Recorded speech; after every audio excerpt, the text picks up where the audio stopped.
때문에 제보를 뒷받침할 수 있는 어떤 증거가 있느냐라고 저희가 요청을 했고 증거를 보내왔습니다. 오늘 저희 보도는 더 탐사의 단독 보도입니다. 일본 외무성의 기밀 문서를 저희가 처음으로 입수를 했어요. 아마 일본 외무성 기밀 문서가 공개되는 건 이번에 처음이 아닌가 싶습니다. 그 문건을 보시면은 이 내용도 내용이지만은 문서의 형식이나 이런 것들이 상당히 그 기밀 문서라는 느낌이 확 옵니다. 이 문건 자체가 그들이 주장하는 대로 진본이 아니라고 얘기를 한다면은 이렇게 일본 외무성까지 나서서 문서를 공개하고 난 뒤에 물론 한 2시간 정도를 뜸을 들였는데 굉장히 긴박하게 오늘 일본 외무성과 주한 일본 대사관이 오늘 움직였을 겁니다. 네. 아주 단담이 서늘해졌을 것 같아요. 그러게요. IAEA가 지난 7월 4일에 종합보고서를 발표하면서 이제 핵폐수 방류해도 되는 것처럼 그렇죠. 그렇게 분위기를 만들었잖아요. 그때는 뭐 국제안전규준에 부합한다 이렇게 이제 얘기를 했지만 사실 일본 내 속사정은 좀 다른 것 같습니다. IAEA 종합보고서가 일본 정부에 제출이 됐는데 그 종합보고서도 사실은 조르세티에서 그 내용이 대부분 일본 정부에서 수정, 조작됐다라는 의혹이 6월 하순경부터 계속 저희가 이제 보도를 해왔죠. 또 상당 부분 또 맞았죠. 그게 맞아떨어진 게 사실은 저희도 좀 반신반의했었는데 7월 4일 보고서 나오자마자 확인이 돼가지고 굉장히 소름이 돋았던 기억이 납니다. 그래서 저희가 계속 7차례, 8차례 메일을 통해서 조르세티 제보 내용은 대부분 신뢰할 만하다라고 저희가 판단을 했기 때문에 오늘 방송도 저희가 힘주어서 얘기를 할 수 있는 것입니다. 자, 우선 지난주 방송했던 내용을 먼저 일부에서 좀 소개를 해드리고 비정상적인 침묵에 대해서 얘기를 했었죠. 알고 봤더니 이 핵폐수 투기 계획 둘러싸고 일본 정부 고위층 사이에서 이견이 생겼기 때문이었다. 7월 중순에 일본 정부가 이 기준을 심각하게 초과한 이 탱크 4군데의 오염수 탱크를 비밀리에 감시하도록 도쿄전력에 지시했다라는 내용도. 이 탱크는 뭐냐면 일본 정부에서 알프스를 돌려서 이제 처리를 한 처리수인데 뭐 그런 탱크를 꼭 집어서 조르세티가 저희한테 알려줬습니다. 제가 볼 때는 이 J1 탱크는 일본 외무성 입장에서도 상당히 골칫덩어리 같아 보입니다. IAEA 보고서가 발표된 후의 측정 결과라는데 더 심각성이 있는 것 같아요. 저 얘기가 나왔는데도 불구하고 사실 IAEA 최종 보고서에서는 저런 농도에 대한 검증이 내용이 하나도 없어요. 도쿄 전력이 제출한 농도 수치만 가지고 그냥 그대로 믿고 넘어갔던 거죠. IAEA 최종 보고서는 사실상 부실한 보고서다. 네. 그렇게 단정 지을 수가 있을 것 같습니다. 측정 결과도 저렇게 기준치를 3만 배가 넘는 바다에 투기한다라고 얘기하는 건 뭐 사실상 생체 테러라고 봐야 되겠죠. 그렇죠. 네. 전 인류를 상한.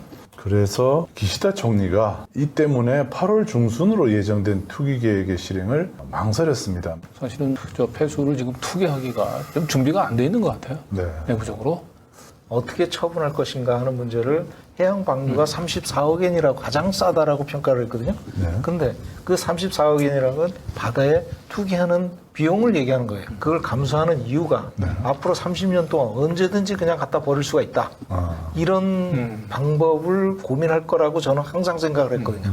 그 평형수로 버리는 구체적인 얘기가 언급이 나온 거죠. 결국은 이제 핵폐수에 대한 위험을 전 세계에 전가하는 건데 전 세계의 위험을 전가하기 전에 일본 연안이 지금 이제 쑥대밭이 될 그 위험의 개우 높기 때문에 지금 이제 새로운 흉계를 꾸미고 있는 거죠.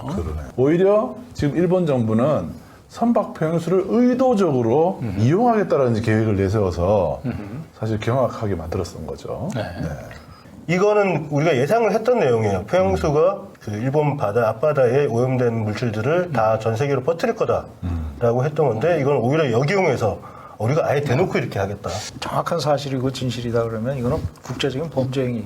방법이 나오죠. 네, 구체적으로는 이제 후쿠시마 제1원전 앞에 있는 바닷물을 퍼다가 그 옆에 항구로 퍼다 나르면 아무래도 이쪽에 있는 오염 물질의 양은 조금 줄어들겠죠. 그렇게 해서 그 농도를 낮추겠다는 계획인데 지금 구조가 이렇게 되어 있습니다.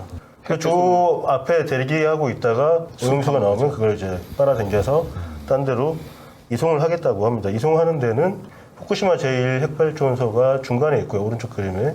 그리고 위에 소마항 그리고 오나하마항이라고 딱 붙어있는 항구가 두 개가 있습니다. 실제 소마항이나 오나하마항은 꽤 큰 항구로 보여요. 그 위성 사진으로 들어가 봤어요. 네. 봤더니 LNG선, 화물선, 그다음에 그 중에서 이제 특히 석탄을 실은 화물선 이런 것들이 수시로 정박하는 그런 지역입니다. 그러니까 뭐 거의 10만 톤급 이상 배들이 와서 정박을 하는 데다 보니까 평형수도 당연히 많이 싣겠죠. 이 두 항구를 선택한 거는 후쿠시마 핵발전소에서 제일 가까운 두 항구고, 그리고 6만 톤급 이상의 이제 평형수를 실을 수 있는 그런 국제 화물선들이 왔다 갔다 하는 데기 때문에 저기다 버린다는 거죠. 그러면 저 배들은 다시 평형수를 채워서 전 세계로 퍼뜨리는 역할을 하는 그렇죠. 저런 이제 파렴치한 범죄 행각인데요. 선박 평형수로 물을 희석시킨다는 얘기를 보시면 방출구가 나오잖아요. 네. 그러면 이 방출구가 여기에 흩어지게 되면 이제 후쿠시마 항이 완전히 오염이 될 거잖아요. 진해지는 거죠. 근데 여기서 배들이 그 물을 쭉 빨아당겨가지고 가버리면 후쿠시마 항은 그나마 깨끗해져. 근데 전 세계가 더러워져요. 네, 맞습니다. 그런 겁니다. 저희가 지난주 월요일 날 그 보도를 했을 때는 이 6만 톤의 평형수를 실을 수 있는 배들을 접안을 시켜놓고 그 배들을 이용한다고 생각을 했는데 그게 아니라 지금 아까 말씀하셨듯이 그 오나마항이나 소마항이 그 주변에 발전소가 있는 거예요. 화력 발전소가. 그러면 이제 큰 배들이 많이 LNG선이라든지 석탄 화물선이라든지 이런 게 들어오는 걸 이용하는 거죠. 그러니까 6만 톤급의 평형수를 실을 수 있는 큰 배들이 많이 다니는 항구이기 때문에 퍼다 나르면 자연적으로 퍼지게끔 이게 유도를 한다는 거죠. 네. 이 화물선들의 평형수 교환을 하는 게 원래는 육지에서 한 100km 정도 떨어진 데서 그리고 수심도 한 200m 깊이 되는 데서만 교환을 하게 돼 있는데 문제는 한국과 일본 사이에는 그럴 만한 수역이 없습니다. 가깝기 때문에, 그리고 깊이도 그렇게 안 나오고 그러다 보니까 부산항이라든지 남해 쪽의 항구로 들어와서 바로 항구에서 버리는 일이 많습니다. 선박으로 핵폐수를 나르겠다는 것이 또 하나 문제가 뭐냐면 우리가 그런 얘기 했잖아요. 해류가 이렇게 태평양을 한 바퀴 쫙 돌아서 네. 4년이 지나야지 이제 한국으로 들어온다 이런 얘기를 했었잖아요. 근데 이 선박 평형수로 나르기 시작하면은 바로 들어올 수 있어요, 그날. 6만 톤 정도 평형수를 싣는다 그러면 네. 하나가 1000톤이잖아요. 그럼 60개 탱크 분량을 한꺼번에 실을 수 있는 거예요. 어마어마한 양이죠. 너무 충격적인 얘기라 아무리 일본 사람들이 자기네들이 책임져야 될 거에 책임을 안 지고 전 세계로 이걸 뿌리려는 계획을 악랄하게 세운다고 생각을 했는데 마침 조르세티가 다시 그거에 대한 근거가 되는 문서를 저희한테 보내왔습니다. 제가 지난 주말 동안에 문서의 진위 여부를 파악하기 위해서 계속 취재를 했고요. 중요한 거는 이제 그 조르세티의 이 제보를 뒷받침할 수 있는 증거가 나올 수 있을까. 그런데 조르세티가 정말 힘들게 그 증거를 건져낸 거예요. 국내뿐만 아니고 전 세계인들이 사실은 좀 이건 좀 집중을 해야 될 방송인데. 최 기자님께 평형수 계획에 대한 핵심 증거입니다. 외교부의 기밀 문서가 세상에 드러난 건 아마 처음일 겁니다. 지금 이 순간에 내 삶의 모든 것을 걸고 한 방에 던져야 할 때입니다. 그러나 전 세계의 진실을 알리기 위해서는 어떤 위험도 감수할 가치가 있습니다. 핵폐수 방류가 임박했습니다. 이제 전 세계를 위해 우리는 포기할 수 없고 계속 싸워야만 합니다. 조르세티. 저희가 그 얘기를 했거든요. 계획 자체는 되게 그럴싸하게 들리기도 하고 되게 충격적으로 들리는데 이걸 사람들이 과연 믿을까? 우리가 기자회견도 하고 싶은데 이 말만 가지고는 사람들 설득하기 쉽지 않을 것 같다. 증거가 있으면 혹시 달라라고 했더니 그 이튿날 이걸 보내왔습니다. 네. 일본 외무성 내부의 문서입니다. 이 문서를 첨부 파일로 보내왔죠. 기밀 문서입니다.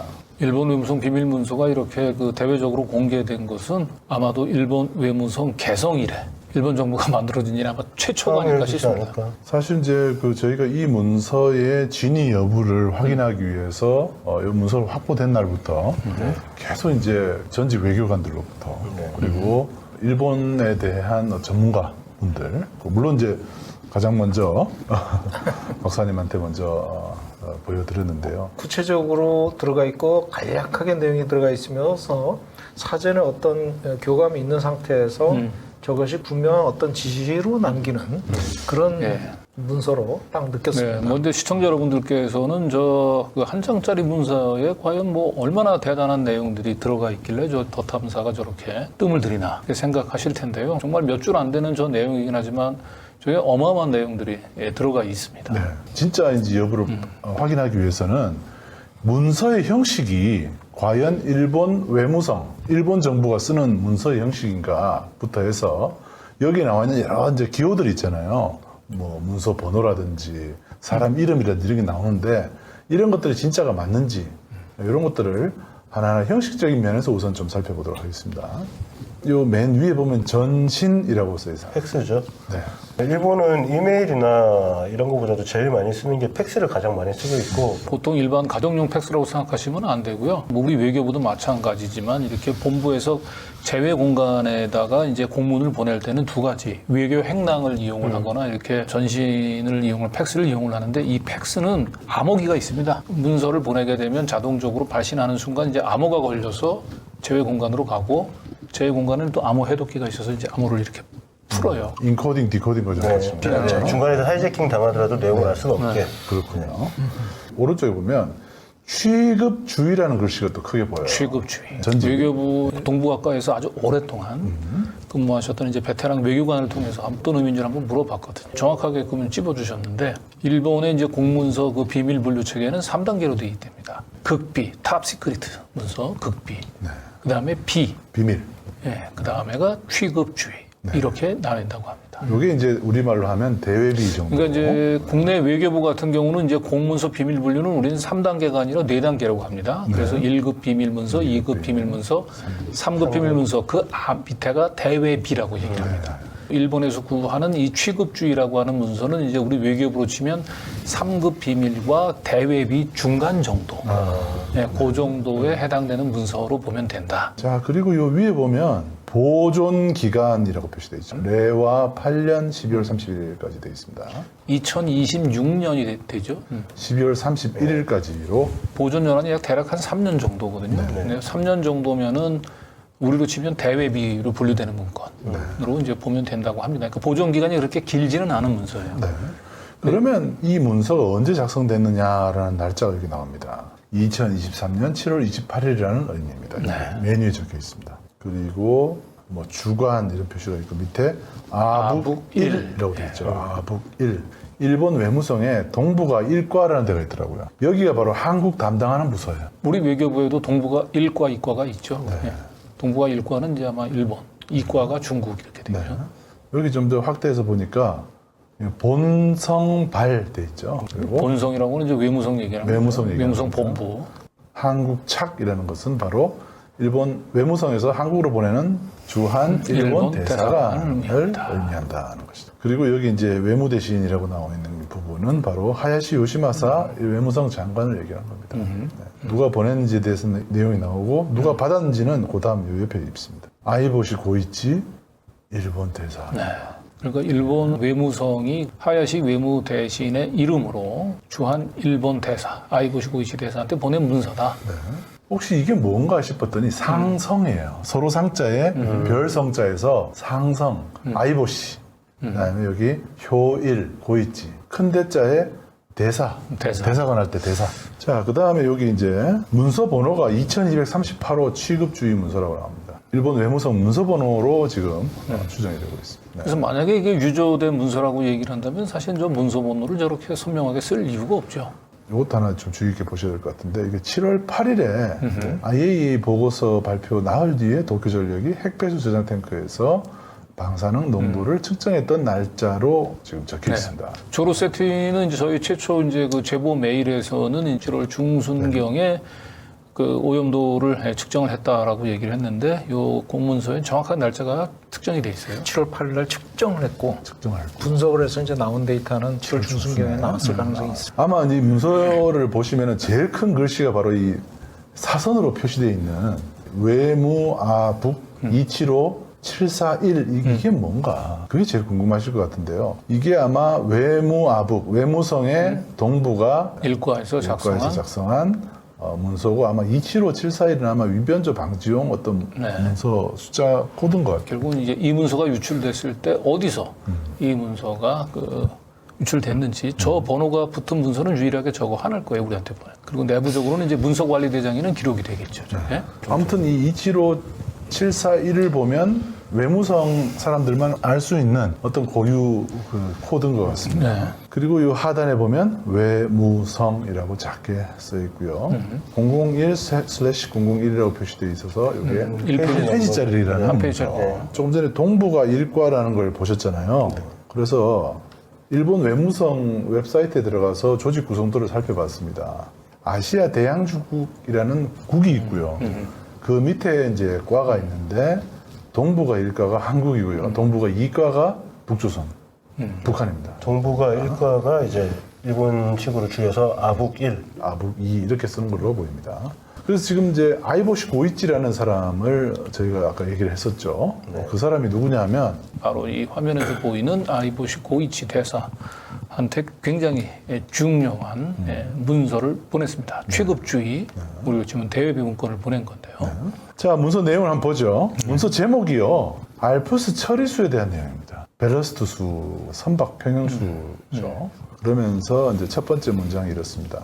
7월 8일 도쿄전력은 제1 탱크군의 방사능 농도를 측정 평가를 실시했다. 주요 7핵종 및 트리튬의 방사능 농도는 기준을 대폭 초과하여 기준치의 3만 배에 달했다. 여기에서 이제 3만 배가 나옵니다. 지금 보면은 주요 7핵종 및 트리튬, 그러니까 삼중소 얘기를 하고 있죠. 7개 핵종을 주로 관리하거든요. 그 중에 이제 하나는 특히 삼중수소는 관리가 안 되고, 그런데 이제 이것이 7개 핵종 및 삼중수소의 기준치 최대가 초과되는 게 3만 배라고 그러니까 여기서는 지금 어떤 놈인지 모르겠어요, 핵종이. 이 공문에서 보면 어쨌든 7월 8일이면은 IAEA가 보고서를 발표한 게 7월 4일이란 말이에요. IAEA 보고서 발표 4일 뒤에 도쿄전력이 측정한 오염도 조사에서 기준치 3만 배. 모든 주요 핵종이 다 기준치를 대폭 초과한 걸로 나온 거죠. 저거에 3만 배 정도 희석을 하면 어떻게 돼요? 300만 톤이 되는 거예요. 300만 톤. 탱크 1000톤에 있는 오염수를 버리기 위해서는 100만 톤을 물을 섞어가지고 버려야 되는 거예요. 다른 탱크에서도 우리가 알프스를 처리해서 이게 오염도 저감 장치이기 때문에 이게 완벽하게 사라지지는 않습니다. 근데 어느 정도는 그래도 그냥 눈 가리고 아웅할 정도로는 걸러졌다라고 저희가 판단을 하는데 이 제1 탱크군에서는 이건 아예 걸러지지 못했다. 그래서 자기들이 보기에도 굉장히 심각한 수준이기 때문에 이런 계획을 세운 게 아닌가. 해묵은 골칫덩어리였던 것 같아요. 이 제1 탱크는. 이 결과에 대해서 환경성은 밸러스트 수를 제한했다. 이 밸러스트 수가 바로 선박 평형수를 제한했다라고 합니다. 자, 근데 여기서 이제 한 가지 짚고 넘어가야 될 것은 뭐냐면 이 기준치에 3만 배가 검출이 됐다. 7월 8일 날. 그리고 이걸 환경성이 제한했다. 근데 이러한 이 엄청난 내용들이요. 이게 1급 비밀, 2급 비밀이 아니고 이게 취급 주의, 우리로 치면은 한 3급에서 대외비 사이 정도 있는 그렇다고 얘기한다면 이걸 이렇게 비밀로 대외비 정도로 분류했다라고 하는 얘기는 이 같은 사실들을 일본 정부 내에서는 상당히 뭐 고위급 관료들 같은 경우는 다 안다는 얘기죠. 공유한다는 얘기죠. 그러면 이러한 사실들을 우리 외교부가 몰랐다고 얘기한다면 그건 철저한 무능인 거고요. 알고도 이걸 지금 묵인하고 있다고 얘기한다면 뭐 이거는 사실상 범죄를 공모하고 있는 겁니다. 우리가 방조를 하고 있는 거죠. 네. 자, 그 다음 문장을 볼게요. 해양 방출이 개시가 된 후에 화물선은 해저 터널 앞에서 처리수를 선박 평형수로 주입하고 후쿠시마 현의 오나하마항과 소마항에서 평형수를 교환한다. 이것에 의해서 알프스 처리수의 희석을 가속시키고 안전 기준을 충족시킨다. 이 내용도 매우 놀랍습니다. 조르세티가 얘기했던 것은 양이 더 많아요. 디테일한 정보를 조르세티가 갖고 있고 평형수 방법을 알려줌으로써 주한 일본 대사가 한국 정부에 이제 전달을 하라고 지금 얘기를 한 거거든요. 한국 정부와 한번 얘기를 한번 해보라. 라고 이제 지금 재료를 준 건데 마지막에 그 어떻게 얘기를 해야 되는지가 방법이 나와 있습니다. 이 제안에 대해 한국의 반발이 예상되며 대응책을 검토할 필요가 있다. 반발이 예상된다는 얘기는 조르세티의 7번째 메일에는 들어있지 않은 내용이에요. 저건 지시사항 같아요. 네, 설득하라는 거거든요. 그렇죠. 한국 반발이라는 게 이 대중 여론을 얘기하는 게 아니라 우리나라 정부 윤석열이가 또 투슬거릴 텐데 아니면 외교부에서 투슬거릴 텐데 이 정도의 얘기인 것 같아요. 그래서 이거에 대해서 이 문서를 여러분들이 보셨지만 여러분들 어떻게 보십니까? 또 일본 외교 문서 내부에서만 쓰는 외교 문서를 본 사람이 누가 있을까요? 그죠? 그 과거에 외교부를 좀 출입을 하면서 이제 일본 쪽에서 오랫동안 근무를 하셨던 외교관들은 좀 몇 분 제가 좀 압니다. 네. 이 문서에 대해서 어떤 느낌인지 한번 좀 물어봤거든요. 네. 모처럼 귀중한 자료를 보내셨는데 제 답은 제가 무슨 말할 수 있는 위치가 아닌 것 같아요. 그쪽 문서를 그렇게 그대로 본 적이 한 번도 없어요. 어떤 경로로 갔는지 모르지만 나왔다면 거기도 이제 취급주의로 돼 있는데 우리 같으면 대외비 정도는 된 것 같은데 이건 보안 사고거든. 그게 밖으로 나올 수 없는 물건이 나온 거란 말이에요. 문서로 그대로 주는 건 있을 수 없는 얘기입니다. 근데 만약 그게 그대로 날 것으로 혹시 한국 언론에 난다면은 일본에서는 아마 책임 부인하겠죠. 그 책임 문제가 있을 거예요. 내부적으로는 이제 내부 문제 색출하겠죠. 처벌하려고. 근데 거기에 이렇게 사선으로 된 이렇게 크게 숫자 적혀 있는 번호가 있잖아요. 이로 나가는 거, 그거는 뭘로 보이나요? 그게 이제 위조 방지 내지는 진위 확인하기 위해서. 만약 그게 숫자로 나가게 되면 아, 이거 어디서 생산되고 언제 어떻게 생산된 거다라고 단서 잡기가 쉬운 걸 거예요. 결국 자기 차원에서 이걸 진위 여부를 확인해 줄 수는 없다라고 얘기를 하면서도 이걸 보안 사고라고 하는 걸 계속 강조를 하지요. 저한테 기사를 쓰라는 얘기예요.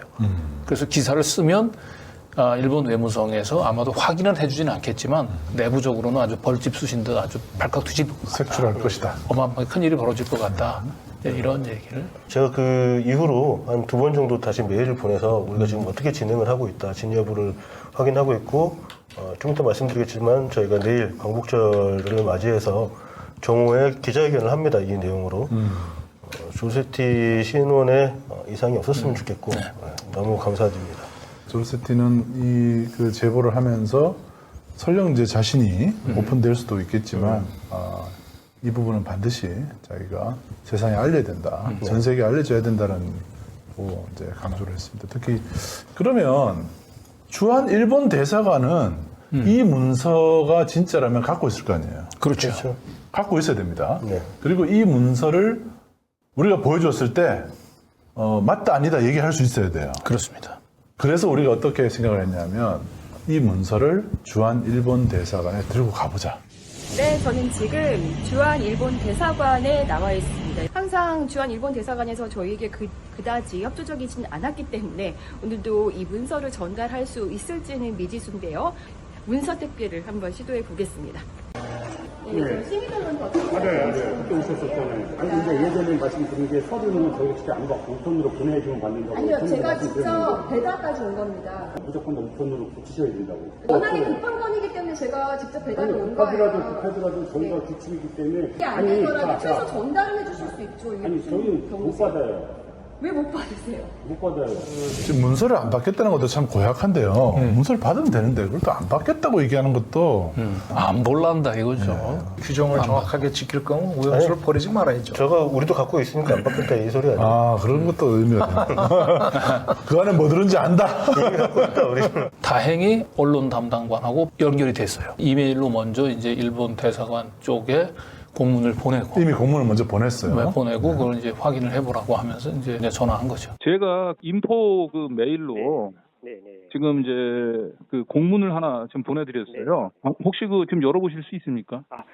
제가 그 인포 메일을 직접 못 봅니다. 그래서. 중요하고 긴박한 사연이라서 네. 제가 직접 전화를 드린 건데 일단 그 공문 내용은 일본 외무성에서 그 아이보시 고이치 그 대사한테 이제 직접 보낸 공문인데요. 한 장짜리. 일본 외무성에서요? 그 내용은 후쿠시마 그 이제 오염수 방류 그걸 이제 대형 선박에 이제 그 평형수로 실어서 이제 방류한다라고 하는 계획들을 이제 설명을 하면서 요게 이제 한국의 아무래도 반발이 예상이 되니까 대응책이 좀 필요하다. 요런 내용이 담긴 문건입니다. 좀 잘 안 들려서요. 네, 지금 정확하게 아니. 못 하고 있는데요. 네, 네. 일본 이제 외무성에서 보내는 공문 형식이 보면 이제 문서 번호가 있고 문서 번호하고 별도로 이렇게 그 사선 형태로 해가지고 사선이요? 기울어진 선 형태로 해서 일련 번호가 붙잖아요. 뭐 그거는 제가 말씀드릴 수 없어요. 일변조를 이제 그 방지하기 위한 그 번호 있잖아요. 예, 그 번호 일련 번호도 있습니다. 그래서 뭐 문서의 진위 여부는 뭐 쉽게 파악이 가능할 거예요. 그 공문을 저희가 인포 메일로 지금 첨부해서 보내드렸습니다. 아, 네. 그러면 그걸 한번 그걸 하시고 네. 예, 저희한테 입장을 좀 얘기를 해줬으면 좋겠어요. 기다리는데 전화가 안 와가지고 제가 한 5시 정도에 다시 또 전화를 걸었습니다. 그렇죠. 그때는 이미 확인을 했습니다. 확인을 하고 난 뒤에는 뭐라고 그러는지 한번 들어보시죠. 네. 공문은 그 좀 보셨어요? 네, 맞습니다. 네. 네. 거의 뭐 입장, 네. 네, 입장을 나중에 제가 그 말씀을 나중에요? 일단은 지금 지금 본부랑 이야기하고 있고요. 아, 본부랑 얘기하고 있습니까? 네, 전달해드릴 수 있는 내용이 있습니다. 본부에다가 문서는 전달했나요? 네, 했습니다. 아직 본부에서 연락은 안 왔고요. 네, 그래서 입장을 아직 제가 받은 게 없어서 네. 나중에 뭔가 말씀드릴 수 있는 내용이 생기면 저는 연락. 자기가 바로 확인해 줘도 되잖아요. 중앙 일본 대사관. 이게 이제 짧은 대화긴 하지만 굉장히 중요한 내용이죠. 그러니까요. 그러니까 본인이 이제 공문은 받다고 했지 않습니까? 네. 그래서 공문에 대한 입장을 얘기해 달라고 얘기를 하니까 지금 본부랑 이야기가 진행 중이다라는 얘기를 한 거예요. 본부는 일본 외무성을 그러니까 얘기하죠. 일본 대사관 차원에서 곧바로 이 문서에 대해서 입장을 얘기할 수가 없다는 거죠. 이 사안이 굉장히 중요하다고 보고 그리고 문서를 일본 외무성 본부에다 직접 보냈냐고 했더니 보냈다고 해요. 보냈다고 그랬죠. 전달할 게 있으면 연락을 주겠다 이렇게 얘기를 했죠. 7월 28일 날 보낸 문서가 뭐 몇 개나 되겠습니까? 일본 본성에서 확인 금방 되죠. 네. 근데 이분이 확인이 금방 될 수 있는데도 불구하고 이 문서의 진위 여부에 대해서는 즉답을 피하잖아요. 또 문서를 보고 난 뒤에 뭔가 말을 잘 못하고 계속 본부에다가 얘기하겠다고 얘기한다는 것은 저희가 그때 통화가 끝나자마자 어떻게 판단했냐면 비상 걸렸구나. 그렇게 본 거예요. 그렇게 된 거죠. 네, 이게 큰일 났구나. 갑자기 7시 반 정도, 7시 20, 정확히 7시 4분이네요. 언론 담당관이 저한테 연락이 왔습니다. 제가 그동안 수도 없이 이 일본 대사관에 제가 먼저 전화를 걸었습니다만 먼저 전화는 좀 먼저 처음이에요. 저한테 이렇게 리콜을 친절하게 네. 해온 거는 이번이 처음이었습니다. 네. 일본 외무성의 공식 입장이라고 얘기하면서 이제 저희 한참 얘기를 좀 했는데 골자는 이 문서는 사실 무근이다. 그리고 그 문서에 나와 있는 내용도 사실이 아니다.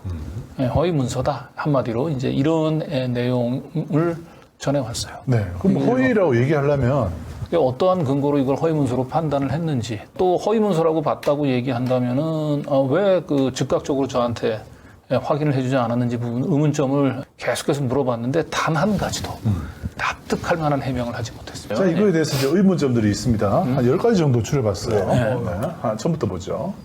해당 문서는 외무성에서 7월 28일 주한 일본 대사관으로 보낸 문서로 되어 있죠. 그래서 일본 대사관 차원에서도 바로 이게 진짜인지 아닌지 알 수가 있단 말이에요. 자기 손에 들어가 있는 거니까. 그렇죠. 자기가 받은 거니까. 이거 우리 받은 적 없습니다. 혹은 이거 아닙니다라는 얘기를 그때 두 번째 통화했을 때 있죠. 그때 다 얘기를 했어야 되는데 본국에 보고하겠다. 그러니까 이상했다. 그때부터 이상했던 거죠. 왜냐하면 1등 서기관 그 사람은 자기가 다 얘기했잖아요. 바로바로 얘기를 하는 거예요. 바로바로 얘기하잖아요. 일본 대사관이 가지고 있는 것으로 보이는 문서를 가지고 있음에도 갖다부터 말을 못했어요. 네. 일본 대사관은 오후 3시에 메일이 첨부된 해당 문서를 열어봤고 다시 통화하면서 본성과 이야기 중이라고 했다. 또 세 번째는 이게 만약에 허위 문서라면 곧바로 주한 일본 대사관에서 확인이 가능한데도 외무성과 조율을 거쳐서 허위 문서라고 발표한 경위가 일단 석연치 않다. 그리고 일본 대사관은 오후 5시 외무성과 이야기 중이라고 했고 일본 외무성의 공식 발표가 나온 것이 7시 24분으로 최초로 문서를 확인한 시간으로부터 4시간 이상 걸립니다. 외무성의 사실 공식 발표는 아니죠. 외무성의 입장이 전달된 것이 7시 24분. 일본 외무성의 담당 부서명 아부길과 수신인 문서 번호, 위변조 방지를 위한 일련 번호까지 기재된 문서의 진위 여부를 확인하는데 이렇게 많은 시간이 필요한가? 일단 납득이 잘 안 됩니다. 자, 그리고 6번째. 일본 정부는 해당 문서가 허위 문서라고 하면서도 문서 번호 2238호의 진본은 어떠한 내용의 문서인지 확인해 줄 수 없다고 했다. 그렇죠? 그게 따로 있다는 얘기인데 그 따로 있다면 그게 뭐에 관한 얘기인지는 얘기를 있었지 않겠냐. 근데 그마저도 얘기를 못한다. 그렇죠? 일본 외무성의 공식 문서와 형식에서도 좀 차이가 있지만 어떤 차이가 있는지도 거기서 확인해 줄 수 없다. 그냥 아니다 그러면 다 없어지는 건가? 왜냐하면 지금 개연성이 있어서 물어보는 건데 아니다 이렇게 얘기하면 끝나는 건가 거기서. 그리고 한국 정부가 요청해도 일본 외무성의 문서대장 관리 번호는 물론 주한 일본 대사관의 문서 관리 대장 번호도 확인해 줄 수 없다고 심지어 일본 대사관이 7월 28일 본성으로부터 문서를 접수한 사실이 있는지조차도 확인해 줄 의무가 가짜 문서라는 주장만 있을 뿐이지 이를 뒷받침할 아무런 증거나 구체적 설명 없이 그냥 허위 문서다라는 주장을 그대로 믿으라고 그래서 이건 조금 이제 좀 이상하다는 거죠. 네. 저희는 조르세티라고 알려진 인물로부터 그동안 IAEA 보고서, 사전 유출된 보고서도 받았고, 그리고 실제 7월 4일 날 공개된 문서와 굉장히 유사하다.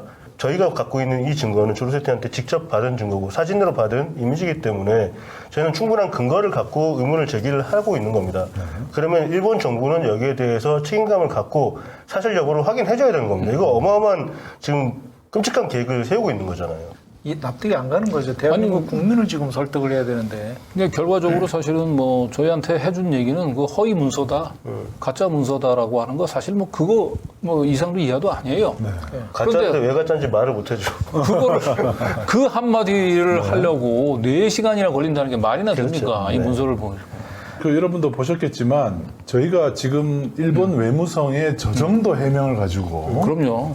저희가 이게 아니다라고 말하기 어렵기 때문에 오늘 보도를 저런 얘기를 듣고 여기서 취재를 중단한다면 사실은 저희 받아쓰기 보도가 되는 거예요. 그렇죠. 한국 정부의 발표를 받아쓰기 보도하는 것도 사실은 언론으로서는 해서는 안 될 일인데 최소한 납득할 수 있는 해명은 좀 받아야 되지 않겠습니까? 근데 문제는 저런 흉계들을 지금 꾸미고 있음에도 윤석열 대통령이 지금 그 한미일 뭐 삼국 정상 그 회담에서 지금 이제 후쿠시마 오염수 방류는 뭐 의제에 이제 채택이 되지 않았다 이제 이런 얘기를 지금 하고 있는데요. 이렇게 우리 정부 입장이 아니고 이렇게 그 일본과 그 미국의 입장에만 이렇게 끌려다니는 이런 정상 회담을 해서는 안 됩니다. 저희가 일본 외무성 기밀 문서 문서 번호가 2238호 문서 이 문서를 저희가 오늘 처음으로 공개를 합니다. 이 문서를 공개하는 의미는 핵폐수 투기 문제가 지금 일본 내에서도 굉장히 지금 심각한 문제가 되고 있고 이거를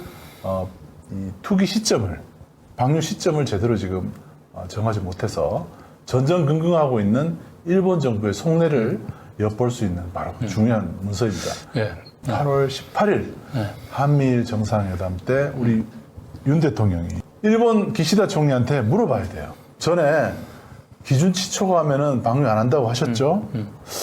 혹시 7월 4일 이후에 기준치 초과된 적 있습니까? 라는 질문을 해야 돼요.